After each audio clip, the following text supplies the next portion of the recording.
My family has made me the designated driver every New Year's Eve since I was 19. This year, I said no, and now I'm starting to see their true colors after saying no just once.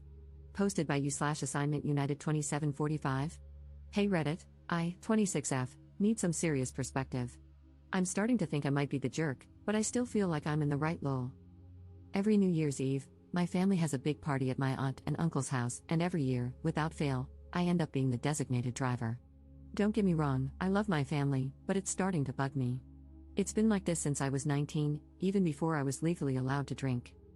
I don't drink much, maybe a glass of wine or a beer, but I don't get plastered.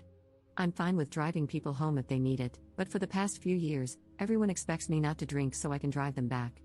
Every year, it's the same. Oh, can you drive? You're not drinking anyway. I always say yes because I don't want to let anyone down. Fast forward to this year's New Year's Eve. I told my family ahead of time I wasn't going to be the designated driver anymore. I just wanted to enjoy the night, have a couple of drinks, and not be responsible for getting everyone home. I even told my cousin, who usually gets really sloshed, that I wasn't driving this year, and she was fine with it. When I got to the party, it was the usual chaos, people drinking, laughing, and having a good time. I was enjoying myself, but around 11, my cousin came over and asked if I was ready to drive everyone home.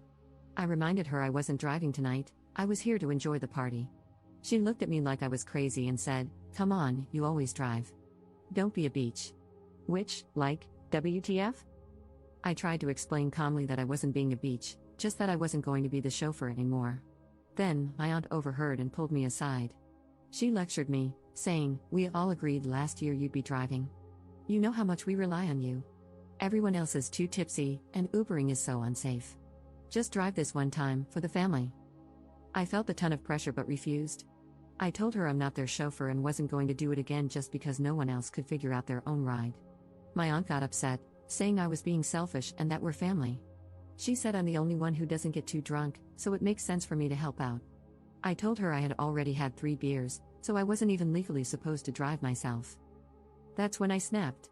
I told them it's not my job to be their designated driver every year just because I'm the only one who doesn't get blackout drunk. They needed to figure out their own rides this time. Then I got up and left.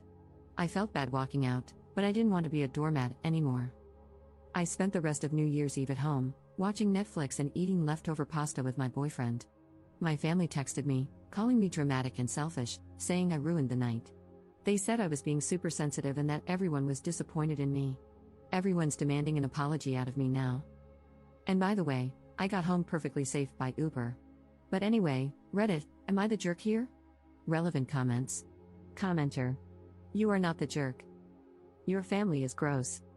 But why didn't your boyfriend spend New Year's Eve with you? Ops response. He's a nurse and had a shift that overlapped with the party. He could have potentially come, but he was exhausted and wanted to go straight home to take a shower while he waited for me to get back. Another reason I didn't want to be the designated driver was that I didn't want to stay out too late because I wanted to see my boyfriend. Commenter 2. Well, I agree wholeheartedly with the Redditor who said you should spend New Year's Eve someplace else. What your auntie did was incredibly entitled and disrespectful. Clearly, you did not agree to be the driver. She and your other drunk relatives decided that you would be the driver. If you're going to celebrate New Year's Eve with them in the future, you need to cut the cord and be absent for a few years so that they can figure out how to handle this without you and without treating you like their paid chauffeur. Ops response. I agree, but at the same time, I feel like this is tearing a hole between me and my family, and that's the last thing I want. My sister was on my side after hearing both sides of the story. She lives on the other side of the country and is pissed off on my behalf, lol. My parents, however, are embarrassed, and I feel bad about that. Commenter 3. When you got your driver's license, did being the designated driver become a common assignment? Ops response. Not at first, I've always struggled with anxiety, and driving triggered it for a long time. I put off getting my license until I was 18 because of it. They didn't ask me to be a designated driver until I was 19, and at first, I felt kind of cool because I was being the responsible adult and helping the people I loved. But it quickly got old when I had to drive back and forth multiple times to get everyone home, and no one offered to pay for gas. Update 15 days later. So, update lol? Before I get to that, I want to address some popular questions from my last post. Some people got confused and asked similar questions, so I thought it might be nice to answer them here. How do I give everyone a ride home? My family lives about an hour and a half from my aunt's house, so I'd fill my car with everyone I could and take them home. The next day, they take their spouses' cars to pick up the ones they left. Stupid, I know. How did I get home? I got an Uber. Why was my cousin asking to leave at 11? She was drunk and probably had no idea what time it was. My aunt overheard me getting a little upset and pulled me aside, which sparked everything.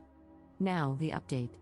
I ended up sending a text to our family group chat, including those who didn't make it to the party but heard about what happened. I'll copy and paste what I said here. Hey everyone, I'm not going to apologize for what happened on New Year's Eve. I told you all well in advance that I wasn't going to be the designated driver this year, and I expected you to respect that. I'm not anyone's personal chauffeur, and I'm done being treated like I'm responsible for everyone else's lack of planning. When cousin's name called me a beach for not driving, that was uncalled for. And aunt's name, lecturing me about being selfish and ruining the night because I chose to enjoy myself instead of taking on that responsibility again? I love you all, but I can't be your punching bag anymore. I'm not going to keep letting myself be the one who sacrifices for everyone else's convenience. I've done it for years, and I'm done. Next year, I think I'll be spending New Year somewhere else. I wish you all safe rides home and hope you'll be able to figure something out. I'll be taking some space from everyone and hope you will understand.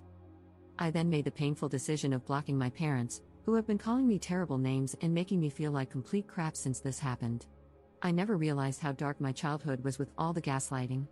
My parents are probably the reason I have such severe anxiety. My sister and brother are on my side and equally pissed off at our family, so I still have them at least. I really do want to thank you all. I've always known something was off with my family, but I never realized how much I was taken for granted, how unloved I felt, until now. Thank you for helping me realize that I'm worth more. And to end on a positive note, my boyfriend is now my fiancé. A few days after my post, he proposed. His original plan was to take me to see some cutesy light displays in our town after I got home and propose there, which made my heart melt a little since I knew he was so tired after working lol, but when he saw me walk and crying, he read the room and switched things up. When I was feeling better, he took me to dinner and proposed there.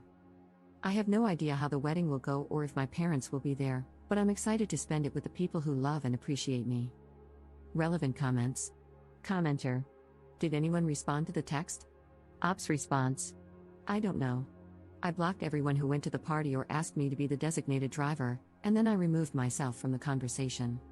Commenter 2. Wow, first off, congrats on the engagement.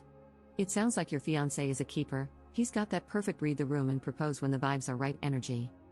Honestly, your text to the group chat was iconic. That's some real main character energy right there, setting boundaries and refusing to be everyone's unpaid Uber anymore. I'm glad you stood your ground. You deserve better than being treated like a backup plan for their poor planning. The fact that your parents doubled down with the gaslighting just proves you made the right call by blocking them for now. That's a tough move, but it sounds like you're finally putting yourself first, and that's huge.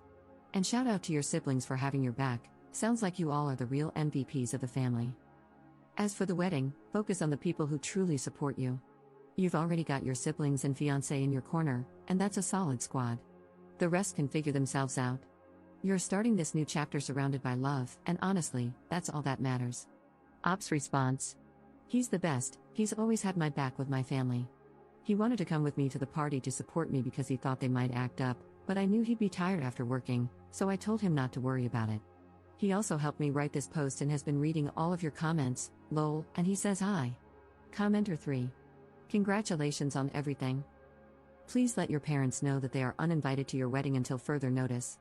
You don't want to hear from them because their behavior was atrocious, and you will no longer tolerate any disrespect.